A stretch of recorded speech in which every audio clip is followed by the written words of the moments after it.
Today's topic will be human goals. Before we get on to that topic, let me quickly summarize what we discussed earlier. So earlier we discussed rarest of the rare is to be born as a human being, and then out of the 8 billion human beings, 10 million actively and passively pursue the infinite. And then I discussed who are those 10 million individuals and what science, math and physics face difficulty in terms of understanding in what is infinite. Thereafter we discussed how a human being is different from a plant and animal by saying that only a human being possesses an intellect, and later we defined what is an intellect, what is mind, what is concentration. Then all scientific validation culminates in the observer's intellect. Then we studied about subject and object, what is a subject, and it's a relative term, subject-object.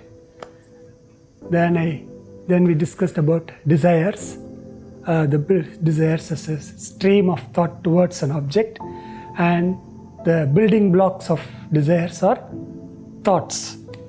Now we will go to the topic, goal. When the desires given a direction or a consolidation, it becomes a goal. Earlier we saw the comparison between plants, animals and human being.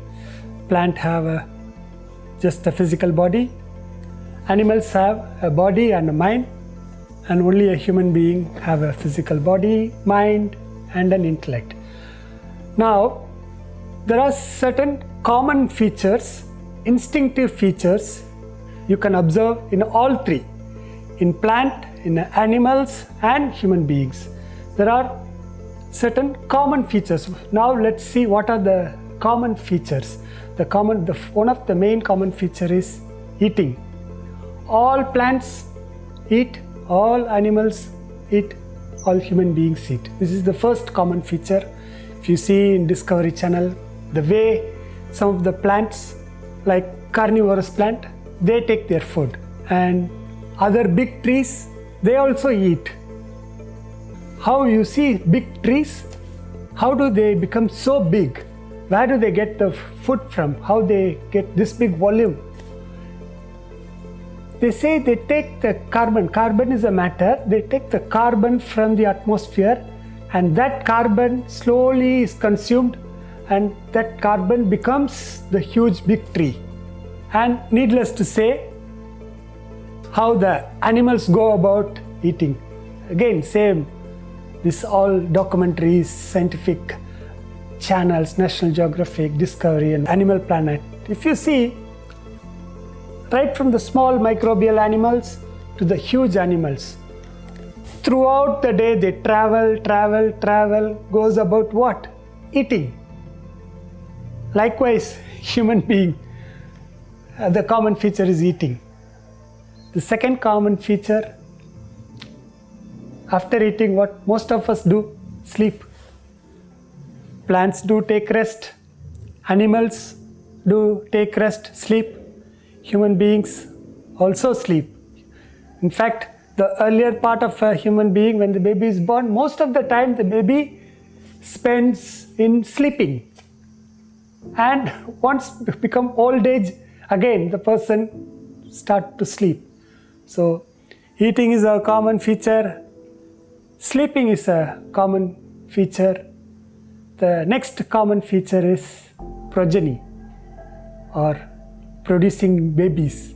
Plant, animals, human beings constantly produce babies. That's a common feature to, as far as human being, he want to leave his stamp, his generation, his heredity to go on and on and on, his species to flourish. Every animal want its species to flourish. Plant want its species to flourish. To make its species flourish, you can see the plant go to a larger extent of making its species survive. Likewise, again you see in the different scientific channels, every animal goes to a greater extent, to an extent even sacrifice its own life to protect its babies. Likewise, humans want to propagate its species. Progeny is the third common feature.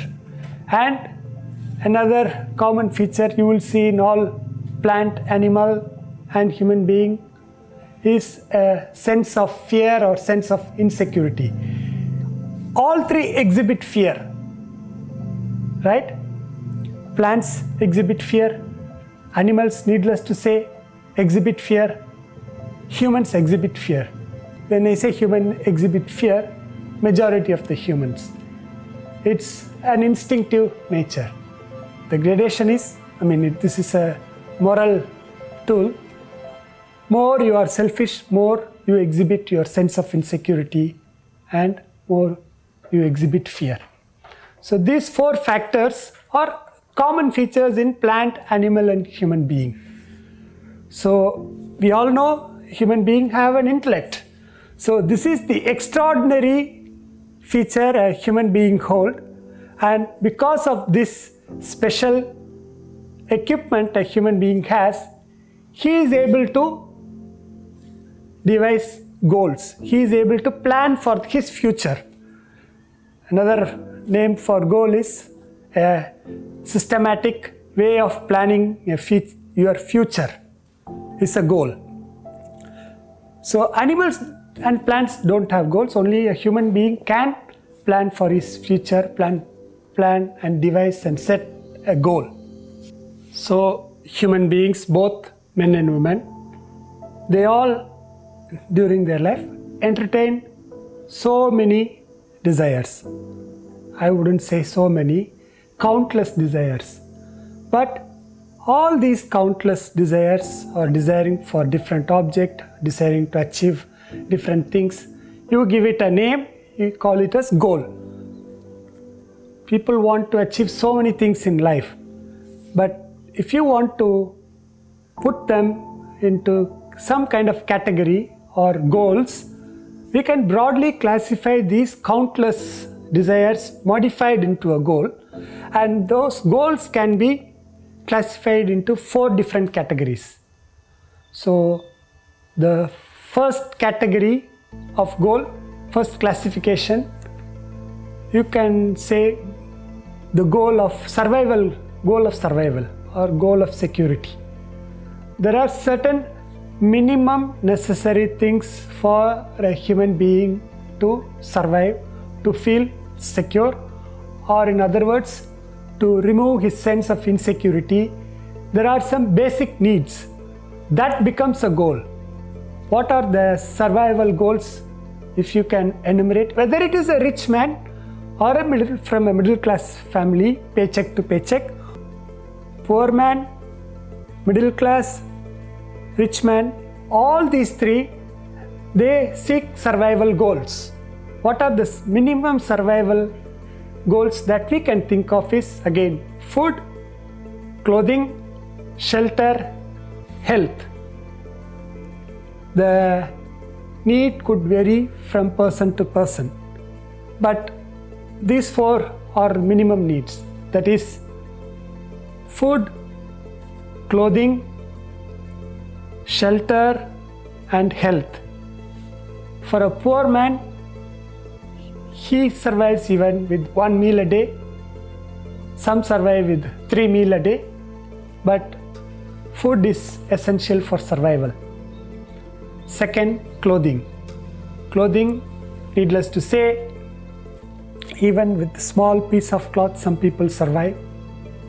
The poor guy who can't afford different kind of clothing, particularly clothing is primarily meant to protect the body from adverse temperature, climatic conditions. So people live in cold region, people live in hot region. They want to protect the body from adverse climatic conditions. For that they need the clothing. Again, there is gradation. For a poor man, it's too simple. For a mediocre man and for a rich man. Then now we'll discuss about the third important need in terms of one's survival, is a shelter. Even a homeless person somehow find a place to stay, small shelter, small tent, And for middle class people, some people work their entire life to build their own home.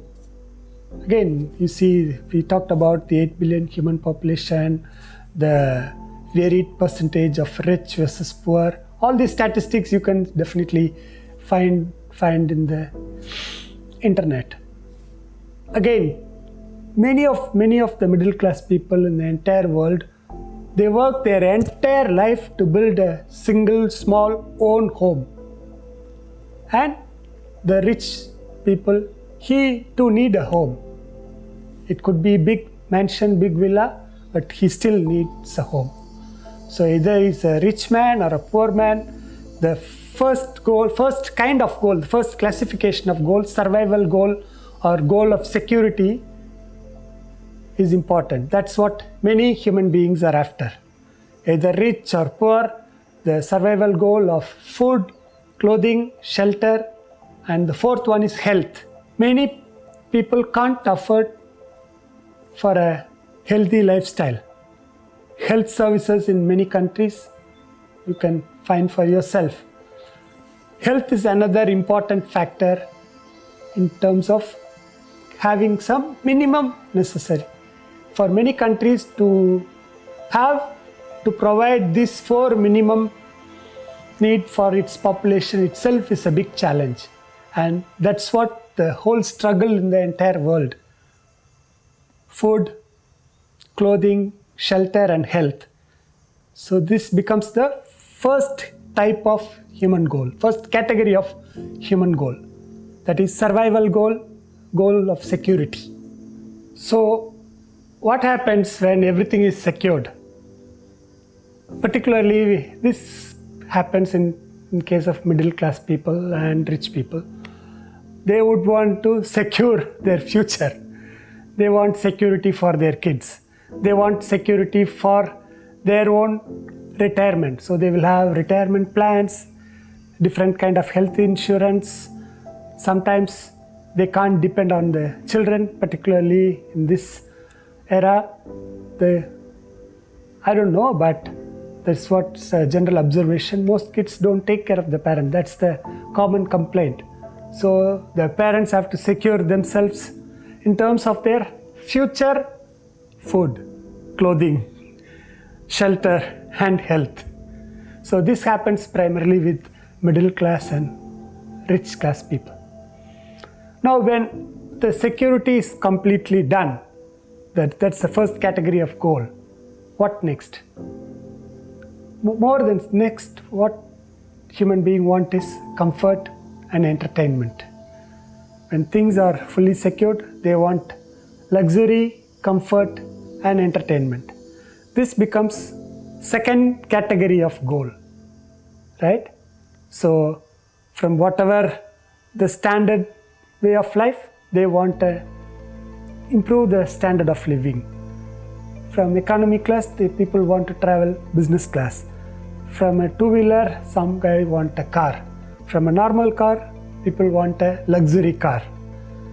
From a 3-bedroom house, people want to move to a 5-bedroom house. From a 5-bedroom house, people want to go to bigger, huge villa. So this goes on. Anything beyond the survival needs, whatever that anyone seek is luxury. The goal of luxury, comfort and entertainment. This is the second category. And how do they do it? Again, with the help of intellect. So in category number 2, in the goal of luxury, comfort and entertainment, you will see a lot of gradations. The ultra rich, they own different luxury private planes, luxury yacht and different exotic holiday destinations, supercars, all those things. But those are with, as I said earlier, there are 50 million millionaires in the world when compared to 8 billion human beings. So this is confined to only a certain pocket of humanity. Now we will discuss the third category of human goal. It's the goal of earning good deeds or invisible form of wealth. Now, this will be a little strange for most people how this can become a goal. You all know nothing in the world comes free. This everybody understands in the world. Nothing is free. It's quite even a poor man says, even a rich man say, nothing is free in the world. You say this one side. Another side, you see somebody winning a lottery, getting a jackpot, or striking gold, treasure hunters, or suddenly somebody gets richer.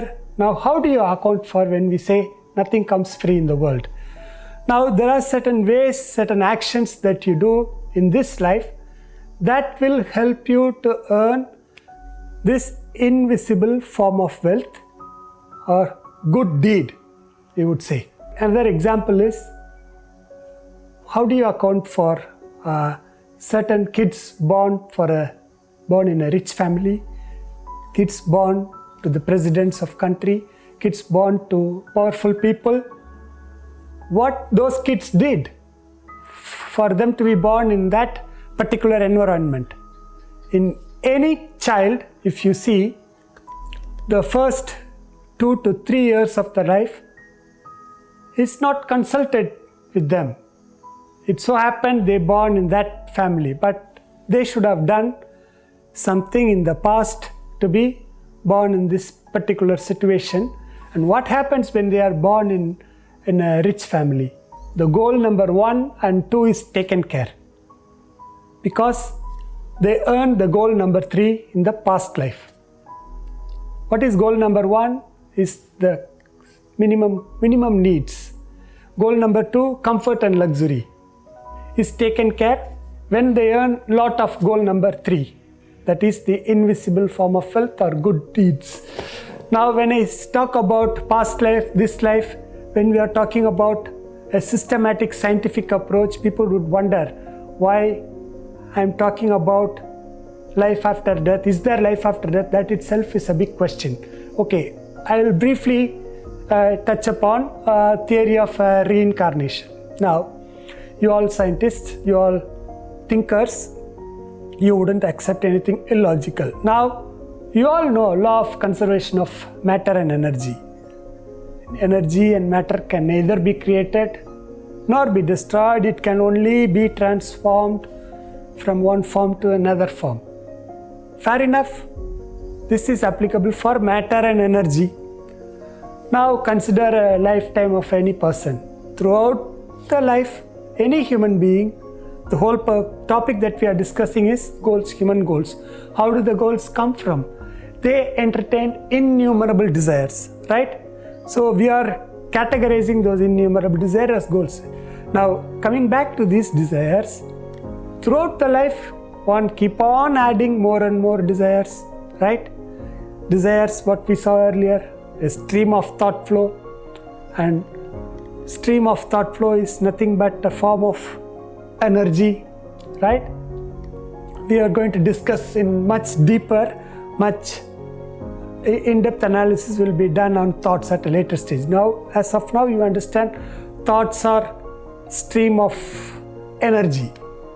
Now, when a person dies, throughout his life, when a person when he dies at the age of 70, what happened to all those mental energy, those desires? When he dies, his body is buried or incinerated. So the gross matter goes back to gross matter. That you can agree. Law of conservation of matter is fine. Come to law of conservation of energy. All those mental energy cannot vanish into thin air. That whether you like it or not, your intellect will admit it, right? This is one side. Now you see progeny. People keep on producing babies. Too many babies are born. And if you see the first indication, if you see the baby, particularly when it is sleeping, you see the baby smile. I can't say cry because most of the babies cry because of whatever reasons. But when you see baby, when it is sleeping, it's basically smiling. In other words, the baby is dreaming, how it smiles. And later on, that is the first indication it had some previous experience in the past. And those experiences are making the baby smile in the dream. This is the first indication. The second indication, as the baby grows, when it is 3-4 years old, it exhibits specific inclinations, specific talents, specific preferences. Where these desires and preferences came all of a sudden, before it develops the intellect, it already exhibits certain nature.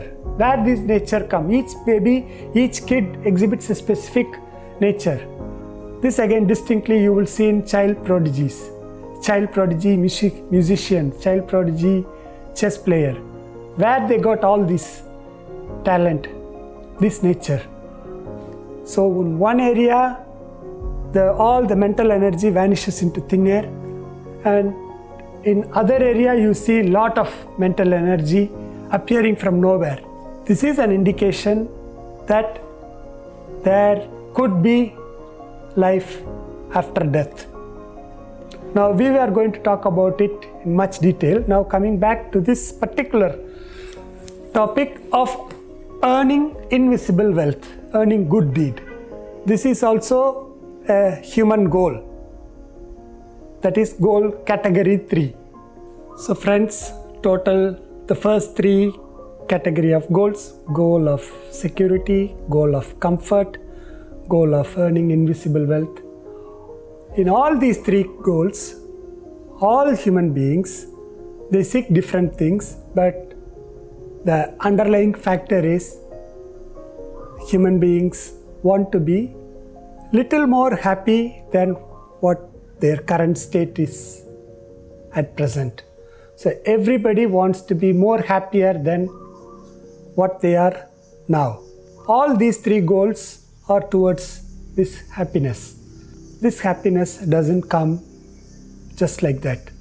This always comes with some inherent defects in it. All these 3 goals have inherent defects in this, and we'll analyze what are the inherent defects. All these pursuits is always mixed with some kind of pain and sorrow in terms of during the process of acquiring this goal, people go through a lot of struggle and pain. To preserve what you have acquired, people go through pain and sorrow. Whatever you have acquired for whatever reasons, if you lose it, it comes with pain and sorrow. So the pursuit of these 3 comes with pain and sorrow along with happiness. The second defect when you pursue these 3 is a sense of dissatisfaction always lurks around. A poor man, when he becomes little well off, what happens? Is he satisfied? He wants to be little more well off. We saw earlier, from sense of security, from sense of comfort, and in the sense of comfort the gradation varies. So why the gradation varies is because of the inherent dissatisfaction in what these objects and beings that offers you. So for a poor man and for a rich man, the dissatisfaction continues. The rich want to be little more rich. That you ask the richest person in the world, he would want to be little more richer. So the dissatisfaction continues for anybody when you pursue these 3 goals. Along with that, there is another inherent defect in all these 3 pursuits is what happens. Your sense of selfishness comes into it, and it creates bondage and attachment. Attachment is nothing but that you have a selfish love towards the objects and beings that you acquired. So with that selfishness is inevitable in most human beings. When you have that, the selfishness, again there are gradations. More you are selfish, more you will be attached, more you will be miserable when you lose the object. So lesser selfish you are or more unselfish you are, the extent of affectation will be lesser when you lose the object or being. So when you pursue these three goals, it comes with sorrow and pain, it comes with dissatisfaction, it comes with bondage and attachment. That bondage, sense of bondage, it's a pain. Now the fourth goal, which you are mostly aware, is capturing infinity. That's the fourth goal. That's the ultimate goal any human being can aspire for. Now before discussing the fourth goal, I'll just quickly recapitulate one important topic so that this will help you in relating to what we are going to discuss down the line. That is, what is one desire of a human being. One desire is a stream of thought flow towards one object or being is one desire. So the unit of measurement is a stream of thought flow towards an object. Now we talked about the three goals. People, how they devise goals, they use the intellect. So with the help of intellect, they plan for a future and they devise a goal. So they also have a reasonably okay intellect to devise a goal. You are able to pitch up infinity or capturing infinity as your goal. Definitely you have a relatively stronger intellect and reasonable amount of intelligence. I mean in terms of general knowledge about the causation of the world and wanting to probe further in life and wanting to know what that infinity is. So now we'll move on to the fourth goal, capturing infinity. As I said, only a very few pursue this goal. Very few in the sense 10 million intellects pursue infinity as their goal. Again, I would reiterate, the strength or the aspiration or the intensity of the desire vary among the 10 million. But nevertheless, the 10 million sets up infinity, as pursuing the infinity or capturing the infinity as their goal. Now, next what we are going to discuss is the actual logic of capturing infinity. There you will understand much of it. But before getting there, I would want to give you some benefits or what will happen if you take this up seriously and study what is being discussed down the line. I am going to enumerate some of the benefits that you will have. The first benefit that you will have during this study and pursuit is freedom from ignorance of what infinity is. You all will admit you are knowledgeable in all aspects of the observable universe to the maximum possible extent. But there are a lot of pockets of ignorance that you have. To name a few is the dark matter, dark energy is an aspect of your ignorance. Likewise, is the world is infinite itself or not? It's another ignorant aspect in this pursuit. So in the entire space, time, causation cycle, in terms of creation, there are a lot of areas that you are ignorant of. That ignorance will be systematically removed step by step. The second benefit is freedom from all the doubts. First is ignorance. When you are ignorant, it's the breeding ground for various questions, various doubts. And those questions and doubts will also be cleared, not instantaneously. You will have to come along with me. During this pursuit of study, all those doubts will be cleared. When you have doubts, the natural thing is, because of our existing knowledge, along with the doubts, there is a tendency for a lot of misunderstandings, misconceptions. So there will be so many preconditionings and misunderstandings that you have already gathered. Those misconceptions caused by the doubts, and the doubts are caused by the ignorance. All the misconceptions, misunderstandings will also be removed only when this subject, what I am going to take, is studied systematically, step by step. When that is done, those misunderstandings and misconceptions will gradually reduce. Unless you are relatively unselfish, you cannot pitch this goal up in your life. So when you pitch this goal in your life, it is an indirect indication all these 10 million super people are relatively unselfish. So when you are relatively unselfish, when you pursue this, your knowledge becomes wider. You will become more wiser. When you become more wiser and your knowledge depth is more, all the problems that caused by the goal 1, 2, 3, the goal of security, goal of comfort, entertainment, goal of invisible, or the goal of common man, all the problems they have, you will not have. That's another benefit. Again, it's not black and white. There are always gray areas. So there will be affectations. But what happens, the difference between the affectations of a common man and you is the frequency in which you are affected will be much less than people who pursue goal 1, 2, 3. That the frequency will be reduced. Then the intensity, how intense they suffer because of the attachment, because of the dissatisfaction, because of the pain that they go through in their pursuit of material goals. That intensity which they suffer, your intensity will be much less. Very, very less intense affectation.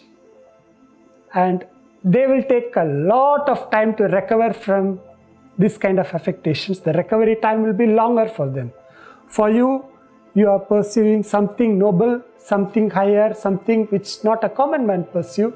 So your recovery time is definitely going to be much faster because your importance is something else. So the common problems will not affect you at a larger extent that it would affect the other set of people. So it totally protects you from all the knocks and shocks of what life has to offer you.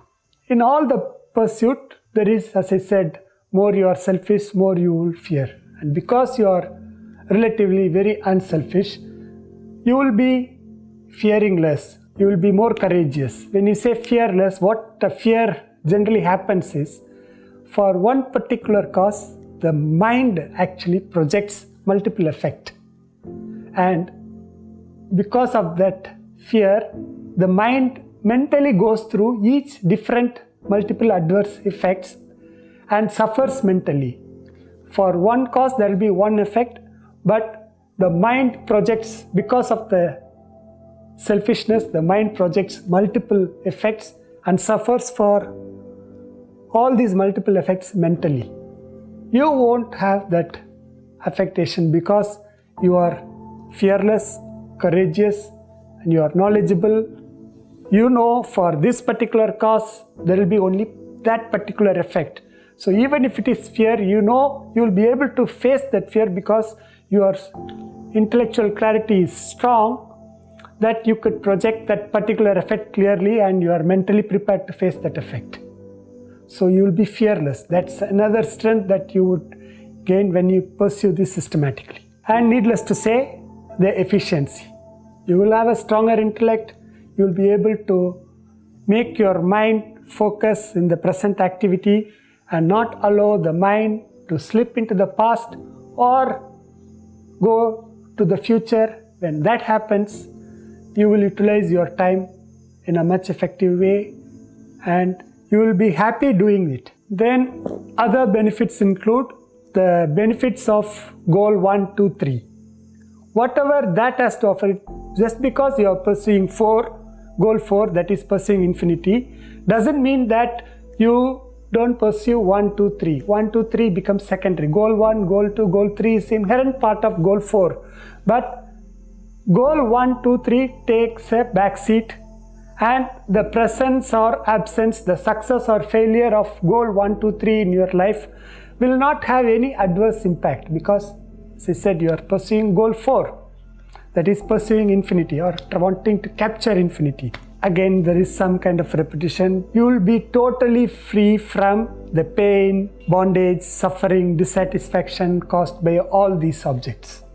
So these are some of the benefits that you will have, not after you capture infinity, during the pursuit. So if you keep this in mind, then your existing level of desire, existing intensity of desire, I'm sure will gather momentum.